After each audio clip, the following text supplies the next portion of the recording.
Welcome to the Rational Egoist. I'm your host, Michael Leibowitz. Well, I've already had a couple guests on to discuss conspiracy theories and conspiracy theorists, as it's an issue that really intrigues me. It has for a long time, ever since my days of being in prison, where there's a lot of guys who buy into conspiracy theories. What I'm really interested in, though, is not conspiracy theories, but the conspiracy theorists. And today's guest, I think, is going to help to provide some insight into the way conspiracy theorists think. He's a postdoctoral research associate at the University of Kent School of Psychology. He wrote his doctoral thesis on the relationship between attachment anxiety, catastrophizing, and belief in conspiracy theories. Dr. Ricky Green, welcome to the show. Cool. Thank you very much for having me on. So the first question I always ask, and it seems to be a difficult one to answer. What is a conspiracy theorist? Conspiracy theorist. I mean, there could be anyone. Anyone could be a conspiracy theorist, and a lot of people, do believe in conspiracy theories. I can start with like what the definition of a conspiracy theory is. Okay. So it's generally a belief that like two or more people, so a group, have coordinated to achieve some sort of outcome, but they've done something nefarious to get that an outcome. So there's always a group, and there's always something that's happened, and there's always a reason for it, and it's a secret reason. And yeah, people are drawn to these conspiracy theories. So, like, to answer who's a conspiracy theorist, I mean, there's so many different reasons why people are drawn to conspiracy theories. That's why it's really hard to answer that question. There isn't really one sort of answer for it. There's many different reasons. And that's definitely something I can get into today with you. Well, I definitely want to. And that leads me to my next question. What are some of the things that motivate the people who buy into conspiracy theorists? I'll give you an example. In my experience with conspiracy theorists, both in and out of prison, it seems to me that there's this drive to be unique, to say, like, on one hand, they make it like they want to convert others, but really they don't. They like to be able to say, I'm in the know. I'm not a dupe like the rest of these people. I've got it all figured out. I know the secret. I'm smart. That seems to be one of the motivating factors, but I can't imagine it's the only one. So what other things? What are the type of things that motivate them? Well, it's really, really interesting and good that you say motivate, because actually that's actually kind of what the understanding is at the moment, which a lot of psychologists have come to the conclusion of, is that, yeah, people are motivated to believe in them for many different reasons. And it's really interesting that you mentioned that one about uniqueness as well, because that has been shown in the literature. So that has been looked at. They found a relationship between people who have a need to feel unique. They are more drawn to conspiracy theories, and similarly, because of the reasons of what you said, it gives them, like, they've got special knowledge, and it just makes them appear unique. And broadly, what that one is, that's a social motive. So as I was saying, like, the psychologists have come to a real good understanding now, because the research in this area is like it's exploded in the last 10 years, but within like in all the last 20 years, there's been lots and lots of research, and from that research, with psychologists come to the conclusion that people are motivated to believe in conspiracy theories as a means to satisfy psychological needs, but generally for people these needs are not met. So, for instance, people who want to feel good in their social groups, conspiracy theories is one way of doing that, because it can make you appear unique, and then you can feel good about yourself in your social group. But then that's like one broad motive, a social motive. There's another two broad motives, and one of them is called existential needs. So we all have this need to feel secure. We want to feel secure. We want to feel like we're in control of our lives. But unfortunately, for a lot of people, some people don't feel secure, for many different reasons, for anxiety reasons, or for, like reasons that are outside of their hands, like relative deprivation, poverty and things like that. And if you are lacking in a need to feel secure, then conspiracy theories seem really appealing to these people. They're motivated to believe in them because it helps to explain why they don't feel secure, because the world is like this, it's controlled by XYZ. So it just helps to give. So it helps to like psychologically, alleviate those feelings of existential insecurity, which is quite sad. Like that's one of the main drivers as to what draws a lot of people to conspiracy theories, is this existential need to feel secure, and conspiracy theories may provide that. And the other broad motive is this epistemic need. So as well as wanting to feel secure, and with the social need, we want to feel good in our social groups, we also have a need to understand the world. We want to feel like we know what's going on. Some people are fine with like not having to know every detail, but for some people are really drawn, they want to know an answer to everything. But sometimes there isn't an answer to everything, or it's not a simple answer. But conspiracy theories do provide simple answers, and they appeal to people who want to understand, but like want an easy way of understanding, if that makes sense. So those are the three broad motives: social motives, epistemic motives, and existential motives. So this is, I find, very fascinating, because I never would have considered this, but you've studied the relationship between attachment anxiety and conspiracy theories. I assume you're talking about the attachment anxiety as described by a John Bowlby or a Mary Ainsworth, right? Yeah. So can you just explain that a little bit, and how does that, I mean, you kind of did already, but maybe go a little more depth on how that ties into the buying into the conspiracy theories. Yeah. No, they're great. So attachment anxiety, if you are high in attachment anxiety, then you're inherently insecure. You feel insecure. And that literally taps into that existential motive, because we want to feel secure. But for people who have attachment anxiety, they just inherently feel insecure in their relationships specifically. And so I went about looking into this during my master's, and I found that because there was nothing on the relationship between attachment anxiety and conspiracy beliefs, and I was primarily trying to understand why people were drawn to conspiracy theories. So trying to think about other reasons that haven't already been shown in the literature, and then I found some studies that linked attachment styles, so anxiety and avoidance, to political orientations. And I thought that was quite interesting. Like it wasn't very consistent, but there was something there, and it just kind of showed that people with attachment anxiety are kind of drawn to, they were drawn to right-wing like ideologies, like right-wing authoritarianism, things like that. But it wasn't consistent. But anyway, that kind of got me thinking about, right, well, perhaps it might explain, they could predict why people believe in conspiracy theories as well. And then when I was reading into attachment theory literature, and I hadn't done before this point, a lot of things started to make sense, because when I'm reading about the description of someone with attachment anxiety, and then I have the idea of how would this link to belief in conspiracy theories. Well, the thing that I looked at my PhD, which explains why they're linked, and because they are linked. So I do find that people with attachment anxiety have a tendency to believe in conspiracy theories, and the reason being is because they have this inherent insecurity, and they basically have worries about relationships, and they think that people are going to abandon them any moment. So what people with attachment anxiety tend to do as a maladaptive way of coping, so it's not an effective way, because it's harmful in the end, is that they tend to catastrophize about problems that are going on. And the reason that they do that is because then that gets the attention of friends and family. Because if they're making a big issue about something, then all eyes are on them, and they can get the security and attention that which they desire. And so what I kind of wrote in my thesis is that perhaps conspiracy theories is another way of grabbing people's attention and catastrophizing about the world.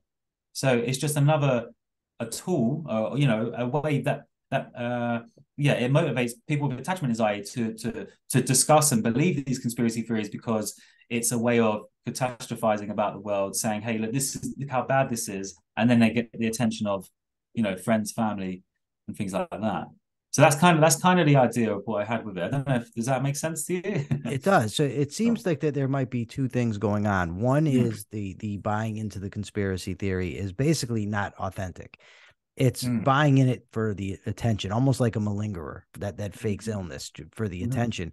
But it seems like there might also be this sense of conspiracy theories provide a sort of security, where if I know all these things are going on, I can do something about it. Yeah. Whereas the world is really a far more chaotic place than that, right? Is there Mm-hmm. anything to that aspect of the attachment where the conspiracy theory is believed in authentically because it brings that sort of security? Yeah. No, absolutely. And it's a very good point that you made as well about how maybe people are believing in them like in a superficial way. You know, they don't really believe in them, but they're using them as a way to get attention. Yeah. Well, it's really hard to say exactly. You know, it's hard to say. It's not like every single person with attachment anxiety believes in them superficially. You know, so obviously lots of them are actually going to believe in them for real. And just to make a wider point, by the way, not everyone with attachment anxiety will believe in conspiracy theories. That's just, you Yeah. know, it's just that's the trend. It just means that they're more likely to. It doesn't mean everyone. So I just want to make that clear. Like, doesn't mean everyone with attachment anxiety believes in conspiracy theories.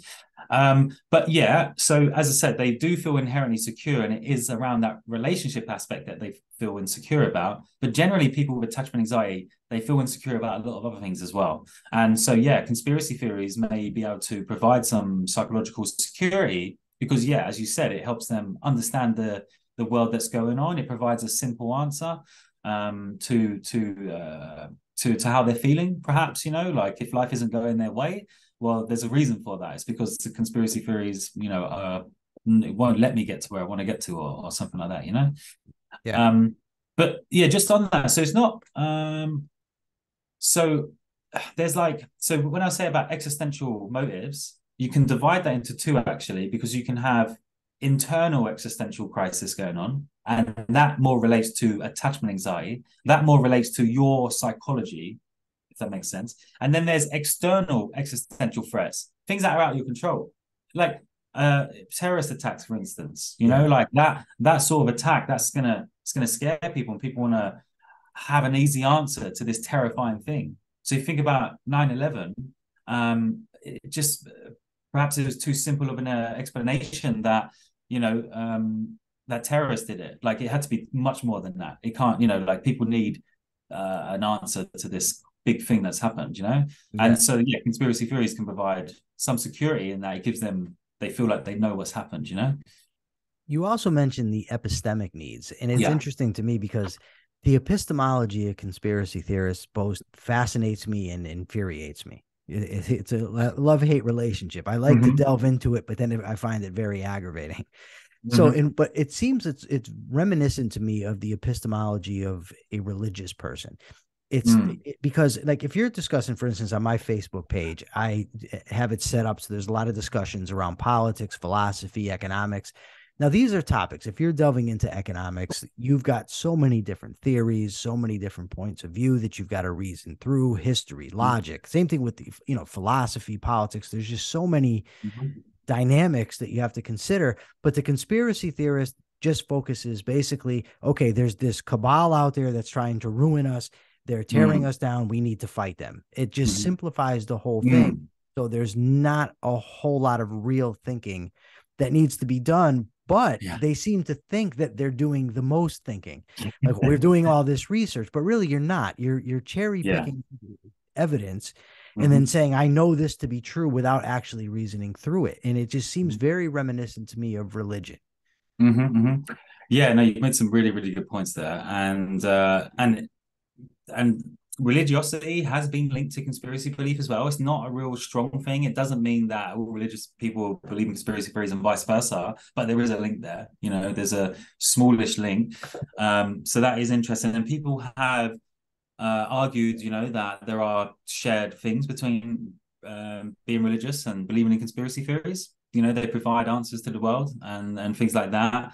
But what you said at the beginning is very interesting as well. That it's fascinating and frustrating at the same time, and it is because yeah, as you're saying, like they have the simple answer to the world, but actually sometimes they are quite complex, like, but they are simple at the same time. And this is the frustrating and fascinating thing about it, is that they're so interconnected. Like there is actually in some conspiracy theories, there's lots of connections going on, lots of analysis. And sometimes if you read conspiracy theorists post online, they write essays like, and these are people that can actually write well, and they're you know they seem smart, but they're writing about conspiracy theories. But like really weaving all these things together.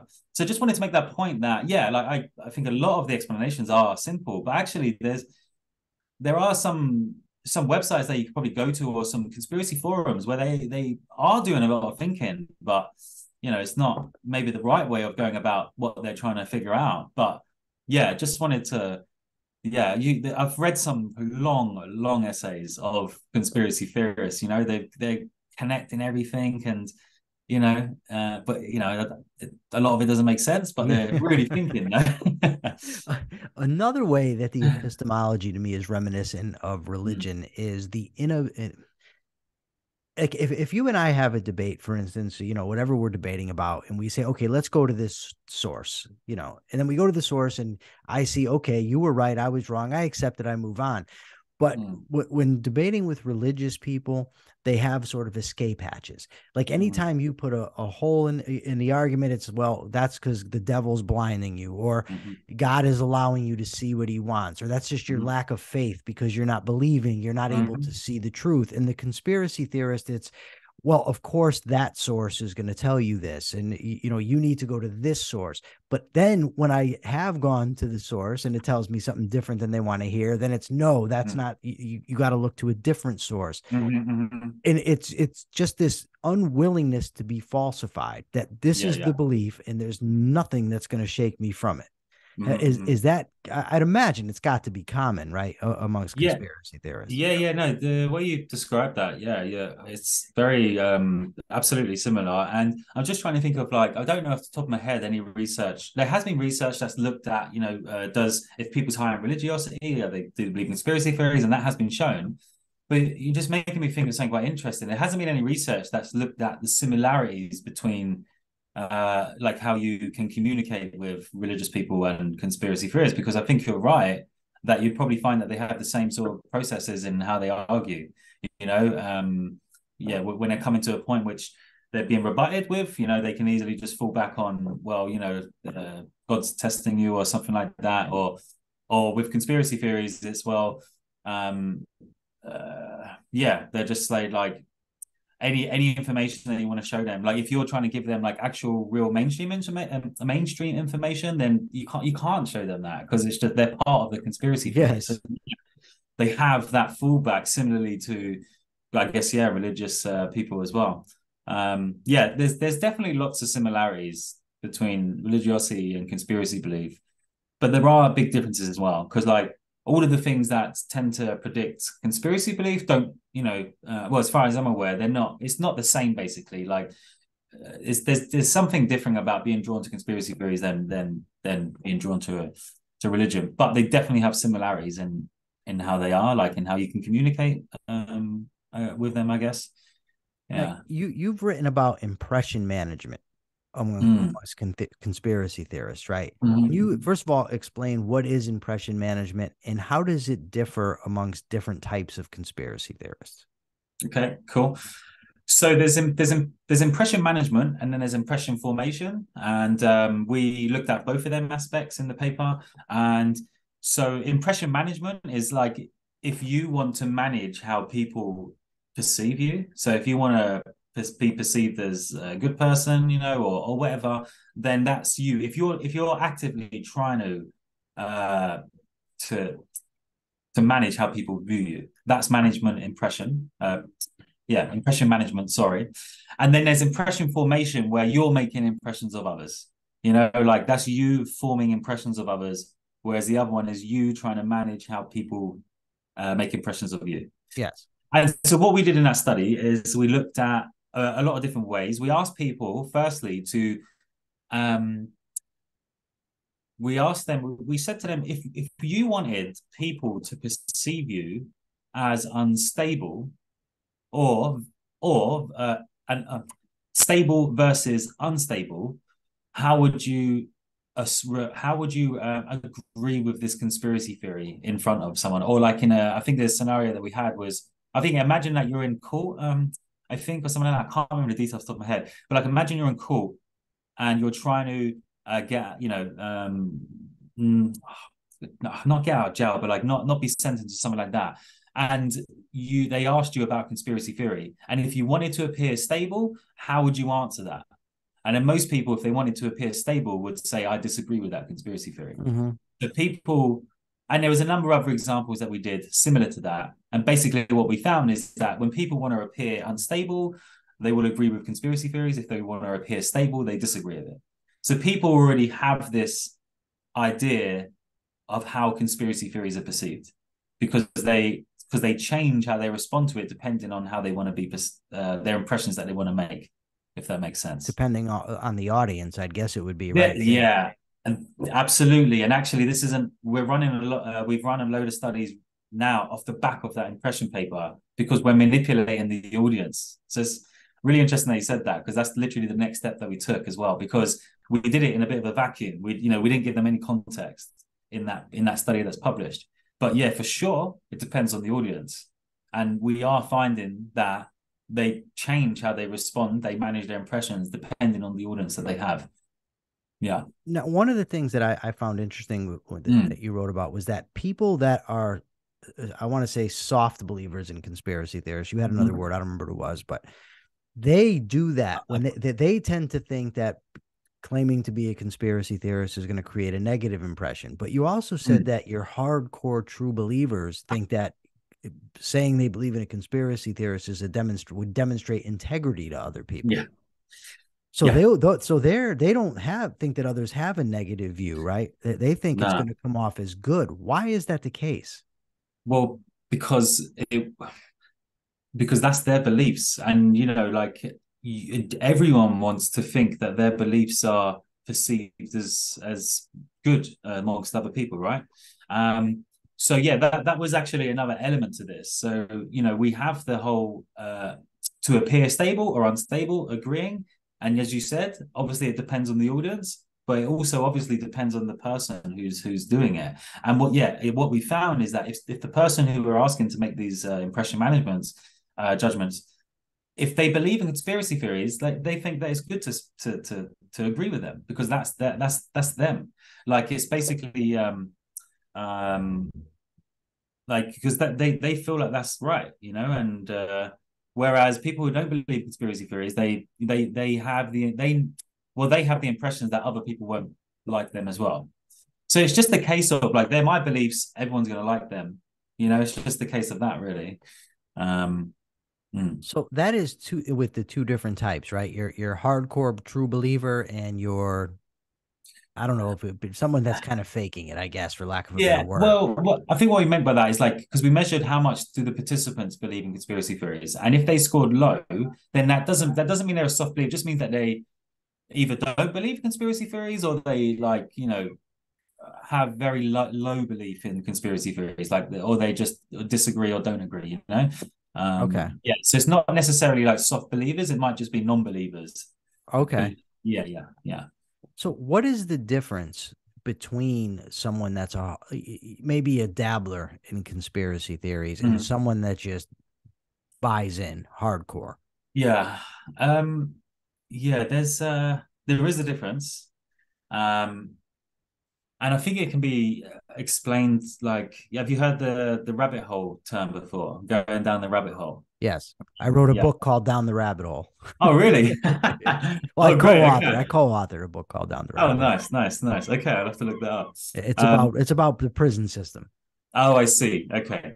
Well, in regards to conspiracy theories as well. So that's what a lot of people say when they know someone who's gone down a rabbit hole, they believe in him a lot.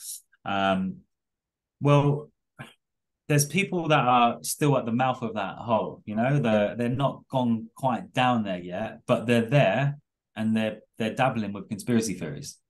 And not everyone will get sucked into that rabbit hole. Mm-hmm. And I reckon that, and the rabbit hole people are the hardcore believers, right? And that's, but the ones that are just still above, they're like dabbling a little bit. And I would say that if they don't end up going right down a rabbit hole, then there's another reason why they believe why they're drawn to them, and this is something else that's been shown in literature, and this is kind of unconnected to the motives that I was talking about. So it's not just all about the motives, by the way. There are still lots of other reasons, probably still reasons that we don't even know about yet. But here's another one: is that people are into them because they're entertaining, they're fun, right? I used to be into them a little bit, like before I started my studies. I used to watch them with my friend when I used to go around and see him, watching all these videos, and they were entertaining. It was just kind of fun. And that's what's being shown literally as well. That some people are just like them, like, and they do believe in them a little bit, but only because they just think they're fun, and it's fun to then discuss them with friends and stuff like that. So I reckon that might be what splits the hardcore believers and the dabblers. The ones that are just dabbling in it. It might be that people that are dabbling in it, they're just there for entertainment reasons. They think it's fun. Whereas the ones that have gone down a rabbit hole, they're in it for serious business because they believe in it. It's changed their life. They've opened their eyes, as they say. Yeah. And they're no longer a sheep. And that's when it can be a bit problematic, I think. Once you're sure right down that rabbit hole. I like the rabbit hole analogy. I was in prison with a guy, and he got into this redemption and law thing. Yeah. And he kept buying books, and the books were telling him he was going to get out of prison. He just had to, figure out to crack the code. But it was always another book that he had to buy. It's just one more book. I just got to get this one more book, and that's going to solve it. And I'd tell him, assuming you're right, and there is this organization that's controlling everything, why would they just concede because you happen to figure it out? Like, because you filed the paperwork the right way. Now all of a sudden they're going to say, yeah, look, we've been screwing everybody all this time, but you got us. It just didn't make sense to me. But he wouldn't be shaken from it. It was like I said, it was like a religion to him that he just kept buying more and more books and buying more and more into it. It was fascinating thing. Are there differences between, I mean, I know there is in terms of the concrete details, but in terms of styles, motivations, thinking, epistemology, between left-wing conspiracy theorists and right-wing conspiracy theorists? There are differences, but again, also some similarities. And I think it's hard to say whether the similarities are stronger or the differences are stronger. And the reason being is because predominantly it seems that it's like conspiracy theories is more of a right-wing thing, but obviously that's not the case. But when you see, it just seems like it's more mainstream with the right, with people on the right and politicians on the right as well. Like a lot of, not it doesn't happen so much in the UK, but like American politicians, like Republicans, it's quite amazing how sometimes they just talk about conspiracy theories, and just like I think of like Trump and people like that, like creating conspiracy theories and propagating them and things like that. I just find that fascinating. And so there is a difference there. Just see it on the face of things, it seems like the conspiracy theories are more of a right-wing thing, but that's really not the case. Like there's conspiracy theories is for the left, for the right, and even for the center. They're for everyone basically. But there are some political differences in conspiracy theories. They believe in different conspiracy theories for one. They're not all going to believe conspiracy theories about each other, and it tends to be, and by the way, this is like the social motive coming into play here, because as I was saying, the to feel unique, that makes you feel good individually, but you also are part of a group, right? Like, well, we all tend to be part of groups, political groups and things like that. And if you are, let's say like you're part of the Democrat Party and like you're really invested in the politics, for instance, then you're going to be motivated to believe in conspiracy theories about the right, because it's just going to make sense. But you won't be motivated to believe in conspiracy theories about the left, So that's the social motives coming into play there. That's how, people can be motivated to believe in conspiracy theories about Republicans, for instance, because they might be Democrat. And so here's one of the similarities between the politically left and right, is that both are drawn to conspiracy theories nearly somewhat equally, but it's only at the extreme ends. So if you're extremely left wing and if you're extremely right wing, then you're very likely going to believe in conspiracy theories. So they have these differences. They don't all believe the same conspiracy theories. I mean, that makes sense. They're not going to believe conspiracy theories about their own group, but they will believe conspiracy theories about the other side. But both left and right believe in conspiracy theories. Yeah.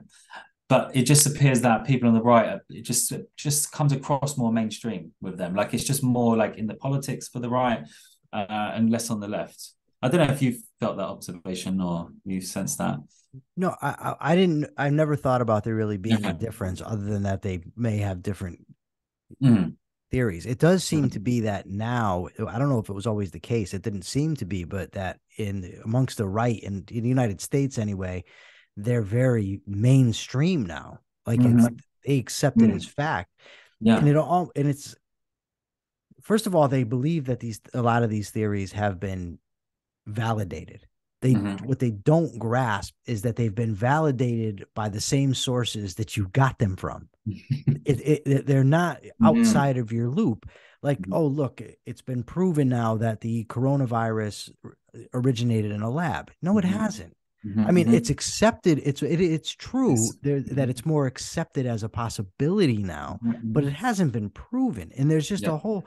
It's been proven that people are dropping dead from vaccines. No, Yeah. it's Yeah. Yeah. not. But they think it is because the sources they Yeah. go to are telling them that. Mhm. But Mhm. it another way thing that they remind me of is like gamblers that I've known. Gamblers will lose and lose and lose all their money and then win. And when they win, they say, "Oh, you look, I'm so smart. Look, I won. I Mhm. told you this was going to happen." Yeah, but you told me Mhm. about 30 other games too, and they all lost. Mhm. In the conspiracy theories, you come up with enough stuff. Eventually, it's going to be true. Conspiracies Yep. do occur in life. Yep. Yep. You know Yep. what I mean? It's just to me, it's a matter of how much evidence you're relying on to accept them and how many of them, and how detailed you believe they are. But when it Mhm. happens, it's like, look, confirmation. We were right. Mhm. We knew Yeah. it. Yeah. When the other person or their interlocutor or the society in general may not have been saying, no, no, that's impossible. Just hold off. Let's wait for Mm. evidence. Yeah. And so is that a common characteristic? I mean, it's kind of a long-winded way to ask the question. Is that a common characteristic as well amongst conspiracy Of theorists to of look for conspiracy. vindication? Yeah. Yeah. Yeah. You're absolutely right. Yes, yeah. And I think the example that you gave of the origin of, the Wuhan lab origin theory, that is like a real perfect example because early on it, it was dismissed as a conspiracy theory, but not in official bodies. Official organizations were taking all theories seriously, but but it was tarred as a conspiracy theory, like it was being hidden up. It was just basically seen as one of the most. It was seen as unlikely by people that were investigating it, but it was never off the cards. And as you said, like it's not like we for or people that were refuting something that's got proven, well, not proven, but like shown that it could have happened. I'm talking about the Wuhan lab theory. That yeah, and for the fact that it is becoming a little bit more likely that it could have come from there. A lot of investigative journalism, but also the organizations that are looking into it are seeing actually there's a good possibility that it could have come from the lab, but like it's not like it was something intentional that happened. It possibly, if it did happen, it was a mistake that it got leaked. But yeah, the fact that it's been investigated more seriously now is proof that like the Yeah. conspiracy theories they were talking about before were true. But no one was denying it because I remember myself as well saying, "Hey, look, I'm not saying that this is a conspiracy theory. It could have happened. It could have happened, but we don't know yet. You can't say that this has happened. We have to wait for these reports that come out. And we have to trust them for one. But this is the issue: is that these are official organizations that are doing these investigations, and if they're official, then they're part of the act, and you Unless just they can't. tell you what you want to hear. Yeah, exactly. And Yeah. then all of a sudden that what they're saying is credible. Yeah. Yeah. Is there any reliable method of shaking conspiracy theorists of their beliefs? Is there any way to break this, or is it just something you just have to deal with and either talk to them or not, and that you just Yeah. move on? It's this, yeah. We get, like, as psychologists, we get asked that like a lot, like all the time, and it seems more and more now. Um, the the quickest answer is that there isn't a silver bullet at the moment. There isn't, like, there are things that basically, like, the way the research has gone on in the last 20 years, as I was saying, we've got a real good understanding of why people believe in conspiracy theories, and we feel like we have a real good understanding of that now. but it's kind of, works in stages. So now that we've been looking at why people believe in them, we've also been looking at all the consequences of them now. So that impression paper, that was like a way of like, what are the consequences of people who share them? We're looking at all these different consequences, not just like consequences of not wanting to get vaccinated or not wanting to do climate change behaviors and things like that. So now we're going really thorough into the consequences, but also in parallel, there is lots of research looking at interventions. So we know why people believe in them. We know that there's consequences. So now we need to figure out how to try and deal with it, how to intervene. And yeah, there is lots of things that are going on. There's no real advice that I can say as if you want to speak to your friend or your family. The only thing that I could say is like, you just don't want to like argue against their beliefs. You don't want to get into that loop. You don't want to like just tell them that what they're believing is wrong, because that's not going to do nothing. They're going to double down. You're going to get into an argument, and then you're just going to give yourself like it's not going to be good. You're going to get a headache is what's going to happen. Yeah. But like there are things like, for instance, there's things that social media companies are doing, and like what researchers are figuring. Well, actually, I'll tell you this one thing. And this is what has been implemented it's being trialed on Facebook and things like that. But as I said, this isn't something that, this is something that for businesses to do, but there are things that are happening.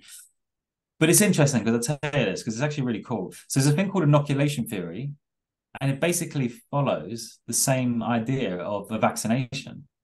So you get people, and this is a preventative measure, instead of dealing with it after the fact. So it mainly works for if you're not into conspiracy theories yet. But like, possibly it could help if they are just start getting into them. But basically, you can tell people.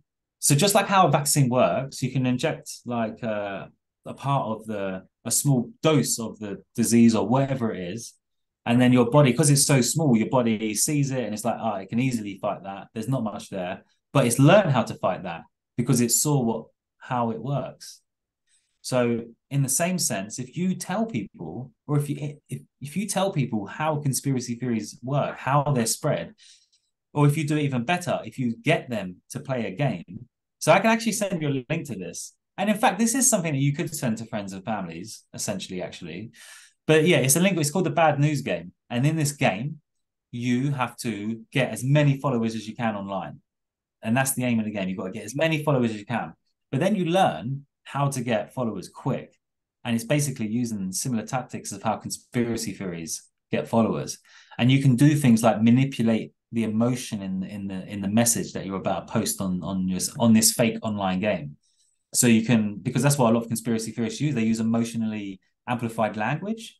Because like, instead of just saying a conspiracy theory plainly, they make it like this like real bad thing, like, and really just make it seem much more worse than what it is and much more anxiety inducing. They just add a lot more emotion to it. So if you get people to play this game and say, hey, look, you need to get followers, and here's one way of doing it. How about you manipulate the language, make it seem more emotionally appealing. And then you get people to play this game, and they try all these other tactics, and they keep getting followers. And then basically what they're learning how to do is how to spread conspiracy theories online. And I know that sounds counterintuitive, but then what's happened after that in the research is the people who've played this game and they've done all these tactics of how to get more followers in this game, when you then present them with misinformation or conspiracy theories later on, they're much less susceptible to it because they played the game, because they're not going to be tricked. They've had the vaccine, they've had the shot. Yeah, does that make sense? So like, yeah, that's very interesting. So that's one thing that's happening. Please send me the link. I want to see this. That's cool. Yeah, I will do. Yeah. Right. Are conspiracy theorists, compared to the general population, are they at any more risk of behaving violently or disruptively in society, or is it just like anybody else? The research says that they are more inclined to commit violence, actually. Yeah. And I mean, you can see that in things that happen in the world as well. So I don't know if this happened in the USA, but in England, when 5G masts were being put up, engineers were getting abused. And I think one of them was attacked by conspiracy theorists because they were going up to these engineers that are just going out to go, put a phone mast up. They've got no idea what. and they get these conspiracy theorists that have come up to them and they're like harassing them. And I think one of them was attacked in the UK, and then definitely a few masts were damaged as well. So there were definitely these criminal acts and violence that were, and harassment directly from people that believe in COVID-19 conspiracy theories. I mean, yeah. And so there was a paper that looked specifically at this as well and asked people, you know, how much do you believe in these conspiracy theories? And COVID-19 was one of them. And then asked them other questions like, you know, how do you think violence to stop 5G masks, for instance, is justified? And the people who tended to score higher on COVID-19 conspiracy beliefs tended to score higher on these violence intentions. So they do have, like, it appears, a higher tendency to commit violence than non-believers. But I don't think that's the case for every conspiracy theory, by the way. To be clear, like, and there hasn't been tons of research on this, but COVID-19 has been linked because there was violence that was happening. So, you know, we see it happening, and that's anecdotal evidence. But then what we want to do is try to get that in data to see if that really is something that reflects in, you know, not just one person, but hundreds of people when you're asking them the question. So yeah, like, yeah, they are more inclined to support violence and justify it and commit violence. Yeah. Oh, maybe I gotta stop antagonizing them online. Yeah. But perhaps it might be a good idea. But as I said, like, I don't think it's for every conspiracy theory. If someone just believes that the moon landings were faked, you know, for instance, and that's all they believe in, I mean, that's fair enough, you know, whatever. But I don't think they'd be more inclined to, like, I don't know, go attack NASA or something like that. You know, I think they'd probably just find the conspiracy theory fun, you know. And but I think when people feel really threatened, then they feel they've got to act out, you know. And COVID-19 was, in their eyes, I mean, it was threatening to everybody, you know. It's literally was a threat to everyone in the world. But they had the ones who believe conspiracy theories, I kind of feel for them in a way, because they didn't just have the threat of COVID-19. Yeah, they might deny it, but they had this other threat that this is something much bigger, much larger than a pandemic. And that's scary to them because they feel like tyranny, the government is like taking over, controlling them. So they're acting out, you know, trying to look after their self-interest, I guess. Yeah. Yeah, against a mighty, mighty foe. Mm-hmm. Right, one world governments and everything else. So, is there anything else that that you think should be said that I haven't asked about that people want to know, or should know? No, covered quite a lot, and I've been very, like, you know, honestly, I'm like, I feel like you've got a really good, like, understanding as well, like the questions that you're bringing up and the things that you're talking about, the uniqueness, like this is like this is all stuff that's shown in the literature, and we have kind of covered like the main things. So you have like the motives, which you discussed, and there's the entertainment value as well.